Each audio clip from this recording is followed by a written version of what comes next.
우리가 지난 시간에는 요한계시록 2장의 에베소 교회를 통해서 이기는 자에게 주시는 예수님의 축복에 대해서 알아보았습니다. 처음 사랑, 처음 행위인 이웃사랑에 대하여 어디서부터 떨어졌는지를 생각하여서 회개하고 그리고 회복하고 마침내 이기는 자가 될 때 그러한 자에게는 하나님의 낙원에 있는 생명나무의 열매를 주어 먹게 하신다는 말씀의 은혜를 우리가 나누었습니다. 오늘은 요한계시록 2장 8절에서 11절에 있는 서머나 교회에 예수님께서 주시는 말씀을 통해서 이기는 자에게 주시는 축복에 대해서 알아보고자 합니다. 우리가 한번 같이 읽어볼까요? 계시록 2장 8절에서 11절입니다. 같이 합독합니다. 시작. 서머나 교회의 사자에게 편지하라. 처음이요 마지막이요 죽었다가 살아나신 이가 이르시되 내가 내 환난과 궁핍을 알거니와 실상은 내가 부요한 자니라. 자칭 유대인이라 하는 자들의 비방도 알거니와 실상은 유대인이 아니요 사탄의 회당이라. 너는 장차 받을 고난을 두려워하지 말라. 볼지어다 마귀가 장차 너희 가운데에서 몇 사람을 옥에 던져 시험을 받게 하리니 너희가 10일 동안 환난을 받으리라. 내가 죽도록 충성하라. 그리하면 내가 생명의 관을 내게 주리라. 귀 있는 자는 성령이 교회들에게 하시는 말씀을 들을지어다. 이기는 자는 둘째 사망의 해를 받지 아니하리라. 아멘. 이 서머나 교회는 에베소 교회에서 조금 더 북쪽으로 올라가서 그 에게해 연안의 한 아름다운 만의 위치를 하고 있다고 합니다. 이게 상업적으로 에베소 교회를 능가하는 상업 도시였다고 합니다. 사실 우리가 에베소가 엄청난 상업적인 도시인 건 알고 있는 사실이잖아요. 그런데 서머나 교회는 에베소보다 더 큰 상업 도시였다라는 거예요. 이러한 서머나에 자랑거리가 있었는데 그게 뭐냐면 고대 시대예요. 고대 시대에 세계에서 유일하게 3층 건물의 시장이 있었다는 거예요. 지상 2층, 1층, 2층에는 점포들이 쫙 깔려 있고 지하 1층으로 여러 다른 시설들이 들어와 있는 그런 시장 건물이 있었다는 거예요. 이러한 서머나는 계시록 2장, 3장에 나오는 7교회 있죠. 그 7교회 중에 가장 번영한 도시였다고 합니다. 이러한 서머나 교회는 나중에 나올 빌라델비아 교회와 함께 예수님께 꾸지람을 받지 않은 교회 중에 하나예요. 7교회 중에 2교회가 예수님께 꾸지람을 받지 않는데 이 서머나 교회가 그랬다라는 것입니다. 오늘 서머나 교회에 예수님께서 요구하신 것은 본문이 아니고 오늘 이 말씀 10절입니다. 우리 10절을 한번 같이 읽어봅니다. 시작. 너는 장차 받을 고난을 두려워하지 말라. 볼지어다 마귀가 장차 너희 가운데에서 몇 사람을 옥에 던져 시험을 받게 하리니 너희가 10일 동안 환난을 받으리라. 내가 죽도록 충성하라. 그리하면 내가 생명의 관을 내게 주리라. 아멘. 장차 받을 고난 10일 동안 환난을 받으리라는 이 말씀이 있단 말이죠. 장차 받을 고난이 있다. 이 고난을 10일 동안 받을 것이다. 근데 이게 실질적인 10일이 아니었다라는 거예요. 이러한 예언이 있은 지 70년 안에 이 서머나에 여러 날에 걸쳐서 여러 차례에 아주 중요한 순교가 발생했다고 합니다. 그 당시 로마 제국이 기독교를 엄청나게 박해를 했잖아요. 예수 그리스도를 저주하면 예수 그리스도를 믿지 않겠다고 하면 살려주는데 그래도 너희가 예수 그리스도를 믿겠다면 여러 많은 방식으로 처형을 당한 거예요. 이렇게 잊어 죽이기도 하고 때려 죽이기도 하고 목베어 화형 막 목매달아 막 여러 방식으로 많이 예수를 믿는다고 할 때 그렇게 처형을 했다라는 거죠. 이러한 박해 절정이 언제였냐? 바로 303년부터 313년까지 딱 10년이었다라는 거예요. 박해의 절정. 박해가 없다가 10년만 있었던 게 아니라 그 박해의 절정이 그 10년이었다는 거예요. 10절 중반에 너희가 10일 동안 환난을 받으리라. 이 말씀에 이 예언의 말씀에 1일을 1년으로 환산하면 10년이 되는 거예요. 이 근거가 어디 있냐면 에스겔에 써 있어요. 에스겔서 4장 6절에 그 수가 차거든 너는 오른쪽으로 누워 유다 족속의 죄악을 담당하라. 내가 너에게 40일로 정하였으니 하루가 1년이라. 이렇게 말씀하신 것이 있는 거예요. 그래서 이걸 연일 법칙이라 그러더라고요. 이게 법칙이 있대요, 이게. 그래가지고 하루를 1년으로 해서 에베소 교회가 10일 동안의 환란이 이 10년 동안의 환란이었던 거예요. 이 절정에 다르는 환란이었다는 것입니다. 구절을 우리가 다시 한번 읽어볼까요? 시작. 내가 내 환난과 궁핍을 알거니와 실상은 내가 부요한 자니라. 자칭 유대인이라 하는 자들의 비방도 알거니와 실상은 유대인이 아니요 사탄의 회당이라. 전반절에 내가 너의 환난과 궁핍을 알거니와 실상은 내가 부요한 자라 이렇게 말씀을 하고 있단 말이에요. 서머나 교회가 계시록 2장 3절을 통틀어서 그 7교회 중에 가장 번영한 도시였다는 것을 우리가 감안을 한다면 이 말씀이 조금 이해하기가 힘든 말씀이에요. 대체적으로 부자로 살았을 거란 말이에요. 도시가 상업적으로 번영한 도시이기 때문에 웬만하면 그곳에 있으면서 다 부자 잘 그냥 물질적으로 풍요롭게 살 수 있었을 거라는 거예요. 서머나 교인들은 신앙의 삶에 있어서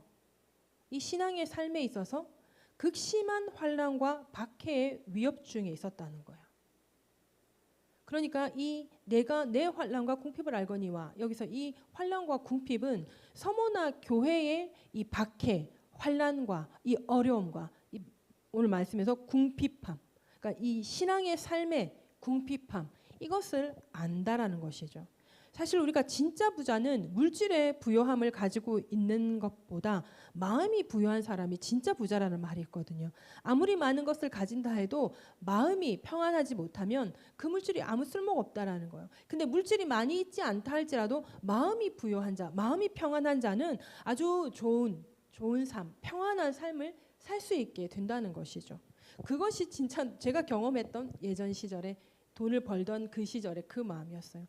그때가 아마 제가 지금까지의 삶에서 본다면 제가 돈을 제일 많이 벌었던 때라는 거예요. 돈을 제일 잘 벌고 돈을 제일 많이 벌었었을 때인데 그때는 제 마음이 부요하지 못했던 거예요. 마음이 평안하지 못했던 거예요. 그러니까 이 돈이 언제 끊기게 될까? 이 돈이 언제 없어지게 될까? 그 이상한 생각이죠. 계속 열심히 일하고 돈 벌면 될 텐데 왜 그런 생각이 들었는지 모르겠어요.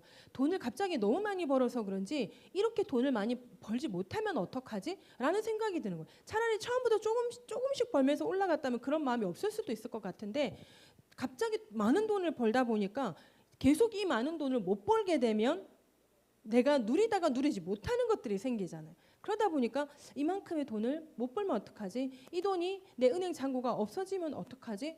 돈이 아무리 많았던 시절이어도 그때 제 마음은 진짜 오늘 말씀처럼 궁핍했어요. 근데 오히려 예수를 믿고서 제가 살면서 제 삶에 그때보다 훨씬 물질적으로는 어려운 삶이란 말이에요. 며칠 전에도 우리 전사님들이랑 얘기를 나누었어요. 우리가 어디 가서 우리 사례 얘기 안 하면 우리 이 사례가 이런지 아무도 모를 거다. 우리가 받는 사례에 비해서 우리의 삶은 아주 풍요로운 삶이란 말이죠. 하나님의 은혜 가운데 아주 풍요로운 삶을 살고 있단 말이죠. 그러니 물질적으로는 힘들어도 하나님 안에 있으니까 하나님께서 지켜주시는 그 삶이 아주 편안하고 넉넉하더라는 거예요. 근데 그런 가운데 마음이 평안하게 사는 것이 정말 중요한 것인데 또 여러분 신앙생활을 하는 가운데 어려울 때 힘듦을 느낄 때도 있단 말이에요. 이것이 우리가 그 금요일 날 말씀을 드리면서 나눴던 건 거죠. 우리가 그런 마음을 가지는 것이 우리 그리스도의 삶에 그런 삶의 마음은 이게 원래부터 아니라는 거예요. 하나님과 함께하는 삶은 하나님의 때에 모든 하나님의 계획이 이루어질 것이기 때문에 우리는 지금 현재의 삶이 어떠함에 만족하고 기뻐하거나 실족하고 힘들어하거나 할 것이 아니라는 거. 그러니 어떤 우리의 현재의 삶이 된다 할지라도 그 안에서 하나님 안에서 만족하고 하나님 안에서 기쁨과 평안을 누릴 수 있는 그 우리의 마음밭이 되어진다면 이것이 바로 천국이라는 거예요. 이 땅에서 천국을 누리게 된다라는 것이죠. 그러니 금방 말씀드린 것처럼 진짜 부자는 물질의 부요가 아니라 마음이 부요한 사람이 진짜 부자라는 거예요. 그러니 이 서머나 교회 그들이 믿음에 있어서는 진짜 부자들이었다라는 거예요. 어떠한 환난과 어려움과 궁핍과 위협 속에서도 하나님의 나라를 소유한 사람은 현실과 상관없이 참 평안과 참 기쁨의 뜻을 알고 누리며 사는 사람인 것입니다. 이것이 정석이에요. 그런데 우리가 신앙의 삶을 살다 보면 이걸 이론적으로 알고 있는데 우리의 환난과 어려움과 궁핍과 위협 속에서 우리가 무너질 때도 있습니다. 어려움을 느낄 때도 있고요. 힘들다, 벗어나고 싶다. 이런 감정은 느낄 수 있는 거예요. 그런 감정까지 없다라고 한다고 사람이 아니겠죠. 짐승이겠죠. 그런 생각이 들 수 있다라는 거예요. 그런 생각이 들 수 있는데 그 생각보다 우리가 더 커야 하는 생각 또는 그 생각이 들었을 때 우리가 전환해야 하는 생각이 뭐냐면 우리는 하나님 나라를 소유한 하나님의 백성이라는 사실이라는 것입니다. 하나님이 어떤 분이시고 하나님의 일하심과 하나님의 계획하심과 하나님의 하실 일들이 어떤 일이라는 것을 우리가 정말 확실하게 정확하게 더 잘 계속해서 그것을 알고 깨닫고 느끼고 있다면 그러면 우리 이 전환이 빨리 일어난다는 거예요. 어려움을 느낄 수 있고 외로움을 느낄 수 있고 궁핍함을 느낄 수 있고 두려움을 느낄 수 있는데 그러나 하나님 나라를 소유한 하나님의 백성은 나는 그러함으로 지금의 이 삶에 내 어려운 마음이 동요되는 것이 아니라 하나님 때문에 예수님 때문에 세상이 줄 수 없고 세상이 알 수 없는 참 기쁨과 참 평안을 주님 주시옵소서 누리게 하여 주시옵소서 우리가 이렇게 전환해서 기도해야 된다는 거죠. 그러한 믿음과 그러한 마음으로 기도하게 될 때 여러분 놀랍도록 우리의 마음에 평안과 안정이 찾아오는 것을 여러분 우리는 경험해 본 사람은 경험해 본 것입니다. 그러므로 우리가 진짜 하나님께서 성경에서 말씀하시는 진짜 부요한 삶을 사는 저와 여러분들이 다 되시기를 예수님의 이름으로 축복합니다. 어떠한 삶 가운데서라도 어떠한 환경 가운데서라도 이러한 참 평안과 참 기쁨을 가질 수 있다면 이것이 그리스도인으로서 이 세상을 살아가는데 가장 큰 축복인 줄로 믿습니다. 9절 후반절 자칭 유대인이라 하는 자들의 비방도 알거니와 실상은 유대인이 아니요 사탄의 회당이라. 예수님께서 지금 이렇게 말씀하고 계세요. 여러분 유대인은 누구냐면 구약 시대에 있어서는 하나님의 택함을 받은 이스라엘 백성이라는 거예요. 근데 오늘 말씀을 통해서 예수님께서 그들이 실상은 유대인이 아니다라고 말씀을 하고 계시면서 심지어 뭐라고 합니까? 그들은 사탄의 회당이다. 이렇게 말씀을 하고 있는 거예요. 사탄의 회당이 뭐냐면 사탄이 지배하는 교회를 사탄의 회당이라고 말하는 거예요. 그 당시에 그리스도 교회를 방해하는 유대인들을 죄의 자녀인 사탄의 회당으로 규정한 것입니다. 이것을 오늘날로 본다면 여러분 그리스도인이라고 다 그리스도인이 아니라는 거예요. 예수를 믿는 교회라고 교회가 세워져 있는데 그 교회라고 다 예수님을 믿는 교회가 아니다. 무슨 말씀을 하고 계십니까? 그들의 실상은 그들이 그리스도인이라고 하나 실상은 그들은 사탄의 회당이다. 이런 말씀이 되는 거거든요. 여러분 우리가 오늘날의 시대에도 우리가 신앙생활을 하는 가운데 우리 교회는 어떤 교회인가? 우리는 어떤 그리스도인인가? 우리는 어떤 교회가 되어야 하며 우리는 어떤 그리스도인이 되어야 하는지 생각하게 되는 말씀인 것입니다. 우리가 자칭 그리스도인인지 아니면 하나님께서 예수님께서 인정하는 참된 그리스도인인지 우리 교회가 하나님께서 인정하시는 교회인지 아니면 자칭 우리가 교회라 하는 그러한 모습인 것인지 우리 교회가 하나님 앞에 인정받는 교회 우리가 하나님께 인정받는 성도가 되어질 수 있기를 축복합니다. 10절, 11절을 우리가 다시 한번 읽어봅니다. 시작. 너는 장차 받을 고난을 두려워하지 말라. 무시하라. 마귀가 장차 너희 가운데서 몇 사람을 보게 먼저 시험을 받게 하리니 너희가 10일 동안 환난을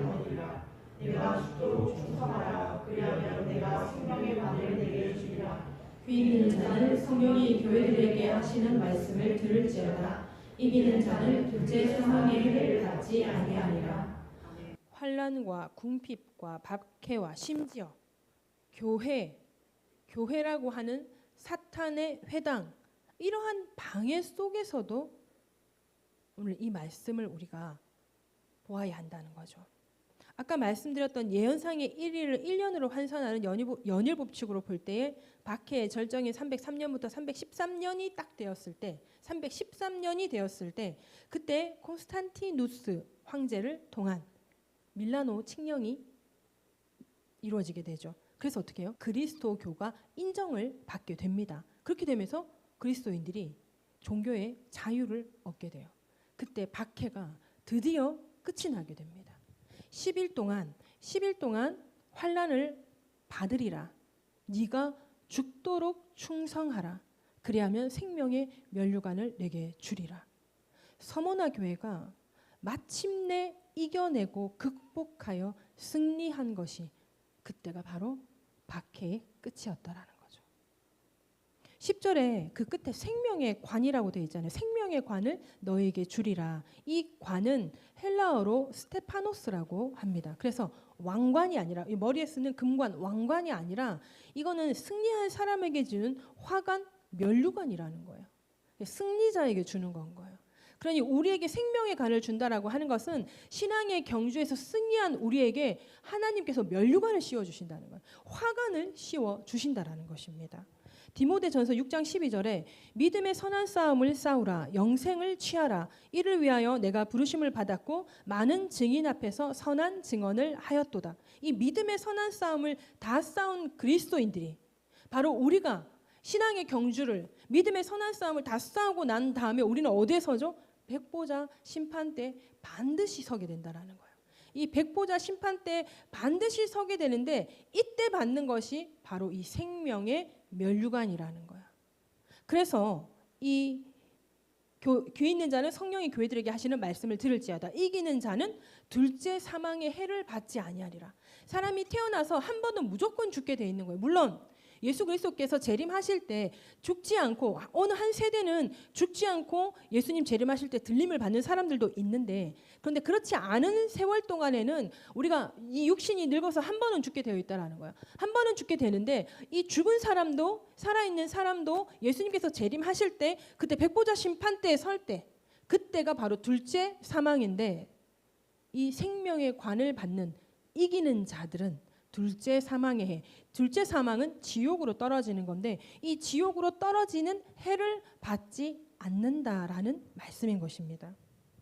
이러한 믿음의 선한 싸움으로 끝까지 죽도록 충성하여 이기는 자가 바로 생명의 면류관, 둘째 사망의 해를 받지 아니하는 축복을 얻게 되는 것입니다.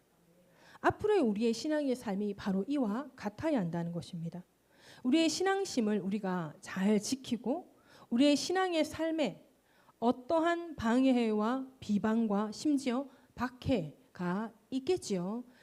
제가 신앙생활을 시작한 그때보다 지금이 사실 예수 믿기 더 힘들고 내가 그리스도인이라고 말하면서 사는 게 더 힘든 시대라는 거예요.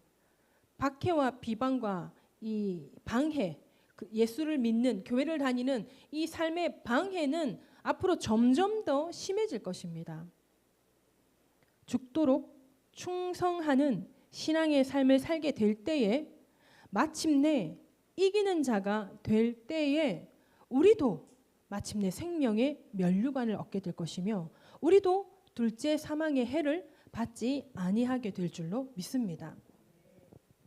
오늘 우리가 계시록의 7교회 중에 하나인 서머나 교회를 통해서 얻어야 할 이 귀한 교훈은 바로 우리 신앙의 삶의 경주를 위해 우리가 하나님의 말씀 앞에 죽도록 충성해야 한다는 것입니다.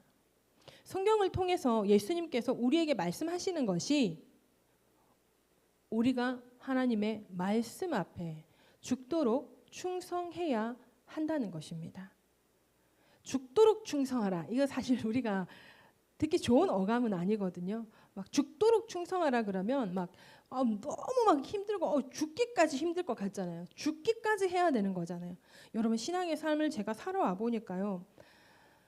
하나님께서 있으라는 그 시간에 때가 있더라고요. 내가 먼저 벗어나면 안 되는 그런 시기가 있더라고요.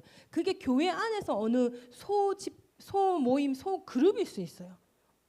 봉사를 하면서 헌신을 하면서 어디에 소속되어지잖아요. 그 소속되어진 안에서 그 안에서 사람들 때문에 막 여기 이걸 집단이라 생각하게 되고 여기를 나오고 싶다. 막 이거 안 하고 딱 교회 다니면 딱 좋겠다. 이 사람들을 안 보고 교회 다닐 수 있다면 너무 좋겠다. 막 이런 생각을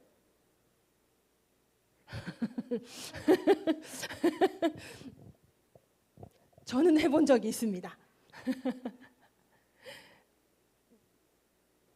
하나님께서 인도하셔서 하나님의 뜻 가운데 그 공동체에 들어가서 헌신하고 봉사하고 있어서 너무 행복하고 너무 즐거운 시간을 보냈습니다.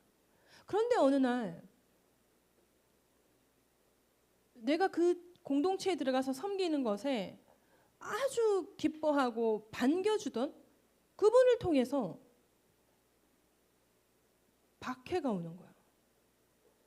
너무 힘들고 너무 어려운 일들을 당하게 되는, 무시를 당하게 되고요. 왜 갑자기 나를 이렇게 대우하지? 싶을 정도의 말이나 행동을 하는 거예요. 그러면 어떻게 돼요? 내가 여기 들어오고 싶어서 들어온 게 아니 그분께서 나를 여기 와서 이렇게 해주면 너무 고맙겠다, 감사하겠다. 내가 이미 헌신하고 봉사하고 있는 게 있는데 그 시간 다 맞춰주겠다. 나 그거 하나 하는 것만 들어도 사실 힘든데 그걸 하면서 우리 시사님 같은 분이 이렇게 해주고 이렇게 해야지 누가 이걸 하겠느냐 이렇게 하면서 그러면 이제 힘들고 어렵지만 시간을 쪼개서 그 공동체에 들어가서 헌신을 했던 거예요. 그 공동체를 섬기다 보니까 어떻게 되냐면 친구가 주일에 결혼식을 하는데 그 고등학교 친구 결혼식을 못 가겠는 거예요. 왜냐하면 사실 그때 제가 이쪽 공동체 섬기면 교사였거든요. 교사가 그러니까 낮 예배 우리 대예배를 드리고 보통 그렇잖아요. 대예배를 드리고 결혼식이나 있으면 가게 되는데 근데 제가 이 공동체를 섬기고 있잖아요. 근데 교사가 그날 그거 뭐죠? 셀 말씀 그거를 같이 나눠야 되는데 교사가 거기 없다라고 한번 생각해 보세요. 그러면 이 애들은 뭘 보고 배울까? 선생님 그 결혼식 있어서 결혼식 갔대. 그러면 얘네들은 이 예배가 얘네들에게는 주일 한 예배인데 그 장인애들과 함께 공과를 해야 할 교사가 없는 거예요. 그러면 이거는 안 되지 않나? 그래서 친구 결혼식을 못 간다 하고 그 공과까지 다 섬겼단 말이에요. 제가 친구한테 절교를 당했어요. 너 같은 친구가 있는 게 부끄럽다. 그렇게 얘기를 하더라고요. 자기 결혼식에 안 왔다라는 거죠. 그래서 제가 안 가려고만 했던 게 아니라 그래서 너가 시간이 괜찮으면 그 전에 만나든지 아니면 네가 시간이 안 되면 너 신혼여행 갔다 오고 나서 내가 한번 만나자. 상황 설명을 다 했어요. 그런데 절교하자 이렇게 온 거예요. 그래서 이거 내가 아무리 생각해도 나 이게 맞는 것 같은 거예요. 내가 선택한 게 친구한테 절교를 당하더라도 이걸 선택함이 저는 맞다고 생각을 한 거예요. 그래서 절교를 당해도 어쩔 수 없다. 나중에 다시 시간이 지난 어느 날 다시 만날 수 있겠지. 만났어요. 지금은 다시 만나고 있지 않지만 시간이 지난 후에 그 친구를 다시 만났어요. 그때는 좀 마음이 누그러졌더라고요. 네, 하여튼 그런 일이 있었어요. 근데 그때 그런 생각이 드는 거예요. 내가 이렇게까지 이 공동체를 위해서 헌신을 하는데 왜 갑자기 나에게 그러면서 교사가 그거랑 같이 하면 됩니까? 어느 날 갑자기 같이 하라고 오라 해놓고 그거를 한다. 그래서 이게 우선이라는 것도 하고 했는데도 어느 날 갑자기 교사가 그걸 하면 됩니까? 이렇게 집중해서 해야지. 그만두든지 나가든지 하십시오. 이러는 거예요. 그래서 네, 알겠습니다 하고 나갈 수가 없잖아요. 그러면 이제 내가 나간 게 되잖아요. 그래서 그때 기도를 한 거예요. 주님, 이거 어떻게 해야 됩니까? 내가 이 섬김을 계속 해야 됩니까? 근데 기도하는 가운데 하나님께서 지금 나가지 말라 하시는 거예요. 지금은 그냥 있으라 하는 거예요. 그래서 눈칫밥을 먹으며 욕을 들으며 그렇게 그 교사로 섬기고 있었어요.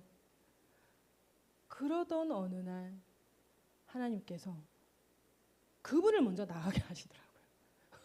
그러고서 이제 그 공동체가 없어지게 된 거예요. 잠시 중고등부가 없어져 버린 거예요. 그러면서 저는 이제 교사에서 이제 내려오게 된 거죠. 그래서 아무 문제 없이 아무 일도 없었던 것처럼 저는 그냥 편안하게 교사직을 내려놓을 수 있게 된 거예요. 그걸 경험하면서 깨달았어요. 수가 틀렸죠. 수가 틀리지 않겠어요. 오라 해놓고 그렇게 갑자기 사람을 얼굴을 완전 확 바꿔가지고 저에게 그렇게 할 때 당장이라도 말하고 그만두고 싶지 않겠냐는 거예요. 제가 원래 이걸 섬긴다고 하지 않았습니까? 그런데 께서 같이 해달라 하셨고 이것이 우선일 수밖에 없다. 왜? 대예배 성가대 섬김이었거든요. 대예배 성가대를 섬겨야 되기 때문에 이게 좀 우선적으로 될 수밖에 없고, 그리고 이제 최선을 다해서 여기를 섬기겠습니다 라고 되었으니까 시간이 살짝 맞물리는 거예요. 중고등부 예배가 조금 뒤로 길게까지 되어버리면 연습 시간이 이게 늦어지는 거예요. 이 연습 시간, 성가대 연습 시간에. 그러니까 이게 탁 원래대로 끝나는 대로 탁탁 끝나고 탁 가져야 되는데 이제 그 말씀이 좀 늦게 끝나거나 이러면 이제 문제가 생기잖아요. 그러니까 공과가 끝나고 난 다음에 빨리 가야 되는 거예요. 근데 어느 날 갑자기 공과 끝난 다음에 교사 모임을 하려 하는 거죠. 이렇게 되면 이 원래 말씀하신 거랑 다르게 되잖아요. 그래서 이제 문제가 생기면서 그런 일이 벌어지게 된 거예요. 저는 저로서는 좀 이해할 수 없는 상황이 벌어지게 된 거죠. 그럼에도 불구하고 하나님께서 그 시점에 바로 그것을 그만두지 않게 하고 나가지 말라 하시는 거예요. 그 공동체를.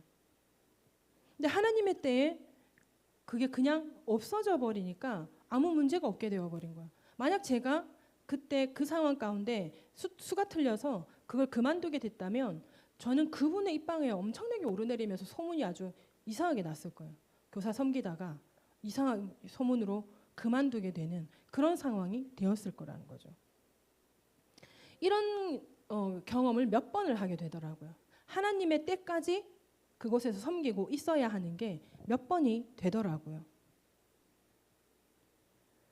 우리가 신앙의 경주를 하면서 우리가 때로는 이 상황이 죽도록 충성해야 되는 상황이 아니겠냐는 거예요. 우리가 그 사람을 바라보고 그 일을 하는 것이 아니라 하나님 은혜 때문에 감사해서 그 일이 되어져야 된다라는 거죠. 우리가 어떤 섬김의 자리에 있을 때 반주를 섬긴다든지 멀티로 섬긴다든지 예배 안내로 섬긴다든지 교회 청소로 섬긴다든지 또 뭐 여러 우리 헌신들이 있겠죠. 그런 것들로 섬기게 될 때에 이것이 사람에게 인정받기 위함이 아니라 사람에게 보이기 위함이 아니라 누군가에게 칭찬을 받기 위함이 아니라 하나님의 은혜 때문에 하나님이 나를 사랑하심에 내가 하나님의 그 사랑에 내가 하나님께 사랑을 돌려드리는 그러한 감사와 은혜로 되어져야 한다라는 것이에요. 그러는 중에 그 가운데 어떤 문제가 생기게 될 때 그때 하나님의 때까지 버티고 인내하고 견디는 것이 바로 여러분 죽도록 충성하는 것일 겁니다. 그런데 이 죽도록 충성하라는 예를 제가 지금 한 가지 들은 거예요. 또 다른 부분에서 있을 수 있다라는 거죠. 이렇게 죽도록 충성한다는 어감이 우리가 별로 좋아할 만한 것은 아니겠지만 예수님께서 우리에게 요구하시는 것이 바로 우리가 하나님의 말씀 앞에 죽도록 충성하는 것입니다. 우리 마음의 불편함을 내려놓는 것도 이기는 자가 되는 것입니다. 우리 오늘 본문을 다시 한번 읽어볼까요? 계시록 21장 6절에서 7절입니다. 시작. 또 내게 말씀하시되 이루었도다. 나는 알파와 오메가요 처음과 마지막이라. 내가 생명수 샘물을 목마른 자에게 값없이 주리니 이기는 자는 이것들을 상속으로 받으리라. 나는 그의 하나님이 되고 그는 내 아들이 되리라. 아멘. 하나님의 말씀 앞에 우리가 죽도록 충성함을 통하여서 생명의 면류관을 얻고 그리고 둘째 사망의 해를 받지 아니하고 그리고 마침내 이기는 자가 되어 나는 그의 하나님이 되고 그는 내 아들이 되리라 라는 말씀이 이것이 우리의 것이 되기를 예수님의 이름으로 축원을 드립니다. 우리 시간 기도하십시다. 우리가 마침내 이기는 자가 되는 것은 그리스도인의 삶인 것입니다.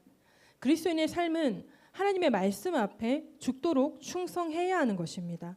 이러한 죽도록 충성함이 사람마다 각각 다를 수 있습니다. 죽도록 충성해야 하는 것이 어쩌면 나에게 약한 것일 수 있다는 것입니다. 하나님 앞에 말씀 앞에 내가 죽기까지 안 되는 것, 내가 이것까지는 못할 것 같은 것, 또 내가 죽도록 충성해야 하는 것이 우리 오늘 시간 무엇인지 발견하고 하나님 앞에 내려놓을 수 있는 마음 되기 위해 우리 주여 일창하고 기도합니다. 주여